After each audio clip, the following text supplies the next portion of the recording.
When you talk about demand, what comes to mind first is markets. A market is the platform that brings together buyers of different sorts and sellers of different sorts. They are the demanders and the suppliers in any situation that involves a potential exchange of goods and cash. The corner gas station, an e-commerce site, the local music store, a farmer's roadside stand. These are all markets familiar to us all. Now, let's go on to examine what demand is. Demand is a schedule or a curve that shows the quantities of a product that are purchased at various possible prices, other things equal. It shows you the pattern that a consumer follows when he is willing and able to purchase various amounts of a product at each of a series of possible prices during a specified period of time. Let's consider this hypothetical demand schedule for a single consumer purchasing bushels of corn. This table shows how the various prices of corn and the quantity of corn a particular consumer would be willing and able to purchase at each of these prices are related. At $5 per bushel, the consumer is willing and able to buy 10 bushels per week, but at $4, the consumer is willing and able to buy as many as 20 bushels per week, and so forth. Thus, demand is simply a statement of a buyer's intentions with respect to the purchase of a product. Let's represent the relationship between the price of corn and an individual's demand for this corn on a simple graph. Let's measure quantity demanded on the horizontal axis and price on the vertical axis.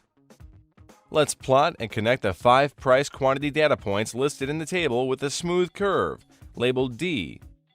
This curve is what we call a demand curve.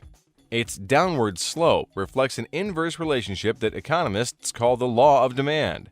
So, what we understand is that, other things equal, consumers will buy more of a product as its price declines and less of it as its price rises. Having come to this conclusion, we must now ask ourselves another question. Why is there an inverse relationship between price and quantity demanded? Actually, the law of demand is consistent with common sense. People do tend to buy more of something when it's priced low rather than when it's priced high. That's why there is always a rush at clearance sales. It's ample evidence of the law of demand. Buying depends on one more thing, and that's utility. It's been noted that in any specific time period, a buyer derives less satisfaction from each successive unit of the product that he consumes. This satisfaction can be termed marginal utility. Because successive units yield less and less marginal utility, he will buy additional units if only the price of those units is progressively reduced.